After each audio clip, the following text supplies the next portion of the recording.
Hi, I'm Matt Jameson, and as one of the hosts of Leeds Pride 2024, I'm working with Welcome to Leeds to bring a series of interviews with some of the prominent LGBTQ+ community ahead of the festival.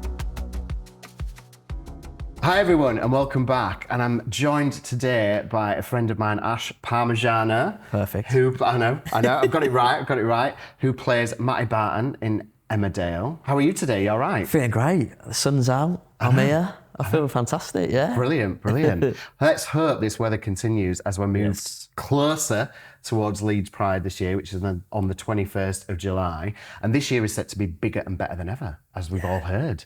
So exciting. I know. I mean, obviously you're going to be there. But also we've got Sonique as well performing. There's going to be so much going on. It's going to be amazing. And if it's weather like today, I think we'll all be set for a great day, won't we? Oh yeah, so it's going to be absolutely amazing. So speaking of Pride, and Leeds is such a big event, what does Pride mean to you and the community that you're involved with? So for me, I think it's the one day of the year where you can go out and truly be yourself, and you're surrounded by love and support and a community of people from all different walks of life and all different experiences, but you're just celebrating being yourself. And for me, right now in the world, that's really important. And as an open trans man, how important is it for you to represent that element of the community? Obviously, you play a trans man in Emmerdale as well. So I mean, for me, obviously, as a trans guy, you know, I always say that I'm an actor first and I also happen to be trans, but I think what was happening for me is it came to a point where I realised that the representation out there, it just didn't exist. You know, I think we're starting to see more of it now, but going back even, 5-10 years, there was nothing at all out there. And for me, growing up, that was really difficult because I couldn't reference anybody and I couldn't say, I'm a bit like that, or that sounds a little bit like me, and it was really hard to find myself and to feel comfortable with myself. But for me, the little kid in me, when I was a kid, would have loved to have seen the trans representation that we're seeing now. And I think for trans youth, especially at the minute, it's really important to show that, you can grow up, you can be really happy, you can have a successful career, you can have a successful relationship, and you can go on and do all those things and have a great life. How old were you when you kind of realised and understood that you were different and things weren't kind of the way that they should be for yourself? Yeah, I mean, for me, it was pretty early on. It was, I remember, because I come from a small town in the Midlands. I've got a beautiful, supportive family, and we had a happy household, we had good Christmases, nice summer holidays. Everything was great. But the one thing that didn't feel good was the way I felt about myself. At first, it felt like maybe there'd been a bit of a mix-up because I was more attracted to sort of like the way that the things that boys were doing, or the way that they were being treated. And then it felt a bit like maybe I was just a tomboy, so I just lived that sort of life, if you like. And because there was nothing to reference and nothing to say, maybe that's it, I just thought, whatever these feelings are, ignore them, because it's a bit strange. No one else around you seems to be questioning their gender or everyone's comfortable in their own skin. And it became more about how I felt in my body. And then it started to twig that it's almost like there's been a bit of a mix-up here, that I should have been born differently, but I don't know how to articulate that. I don't know how to explain that. I wanted to be liked. I wanted to be loved. I wanted a job as an actor. I wanted to, make my family proud. I wanted to have lots of mates. And, I wanted the sort of life that everyone wants, really. So I thought, do not act on these thoughts. Just ignore it, push it down. It's a thought that you don't even need to entertain. And how old were you at this point then? The first time I sort of noticed the gender thing was probably that age in primary school where all of a sudden you start getting divided into boys and girls groups. Like I remember going to football summer camp as a kid, and I loved football, and we were in two lines, and the coach said, "Oh, you're not going in that changing rooms, you're in that changing rooms." I was probably about 8. And I knew that I hadn't been born male, but there was a sinking feeling of, this is my reality, that I'll never be in that gang. I remember thinking, something's gone wrong here, but I can't articulate what that is. It would have been nice to have that life, but this is the cards I've been dealt, so I've got to play with it. And then my drink leaked in my packed lunch, so it was a really big day. It was a really rubbish day. But I went off to uni, I got a good job after that, and everything was going great. But I sort of came out twice. So the first time, sort of late teens, early 20s, I thought maybe what I've been dealing with my whole life is the fact that I'm gay. Maybe it's that I'm a girl that's attracted to girls. That's what it is. That's what it is. So I sort of tried that life for a bit, and still it wasn't right. It was about my body and how I felt in that skin. And then I took the steps to come out in my 20s as trans. And I got to a point in my former life where I tried everything to make it work. I did not want to be trans. You know, I tried everything to be this sort of ladette, cheeky girl that got along with everyone. And then I thought maybe I was gay and tried that for a bit.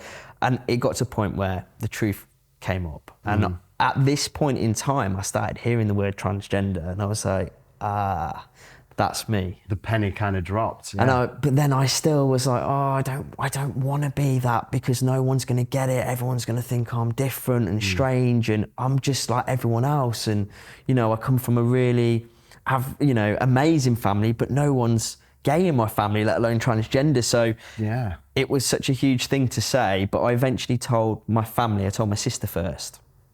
And I've been having a really tricky time, and I've not been quite myself, and I've been in a really sort of dark sort of period of my life. And I said, Sophie, I need to talk to you. And we sat in my garden, we had a cup of tea, and it was amazing, Matt, because I always advise people, like, if you're ever coming out, speak to someone that you love and you trust. You know, it has to be that. 100%. But with my sister, I sort of said, I'm struggling a bit at the minute. And she sort of said, yeah, I know, you're struggling with your gender.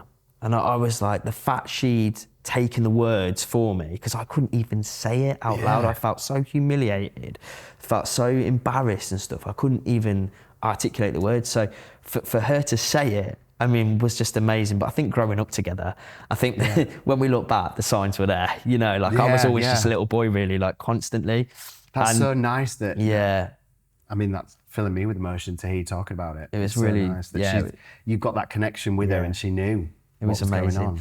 But then, obviously, then it was like, right, what am I going to do? So I took some time off my job at the time that I was working at, and spoke to my family about it, and they were shocked. And, you know, they love me and they support me, but I would not repeat that year for all the money in the world, because I had to go around and say to people, can you call me he and him? Because I've got to prove to the gender clinic I really am saying what I mean, and I'm stable, and I've got to go to work, and I've got to tell everyone I'm trans, even though I hadn't had any hormones yet. And it was so tough, because at the time I was working as a full-time peasant at Warwick Castle, and I was dressed as a peasant doing tour guides. Oh, wow. Like, I mean, I think I was definitely the first trans person in the medieval period, that's for sure. Yeah. And maybe not. Yeah, maybe not. Who knows? We don't know. Yeah, exactly. Definitely not. Playing a trans man on one of the biggest soaps in the UK, and really putting yourself out there to put that representation there that you didn't have when you were growing up, so people can identify with you on screen. And I think that's so admirable. Really. Thanks, mate. It's not not been easy. No. It's one of those things where, as I said, I think we're still really learning what it is to be trans. And I think that, you know, there's just a lot of misinformation out there, and a lot of the representation we've seen in the past, sadly, isn't right and hasn't really been trans people. And I think we've got this sort of old-fashioned idea of what it means to be trans, and I think we're slowly breaking that down. And I think eventually we'll see that, as I said, that some people just take longer to get to where they need to be. You know, to get to where they need to be. I always say that. I just say, like, I'm a regular guy. I'm just like everyone else. I just took the scenic route to get here. Do you know what I mean? Exactly. Well, that's amazing. What an incredible journey you've been on.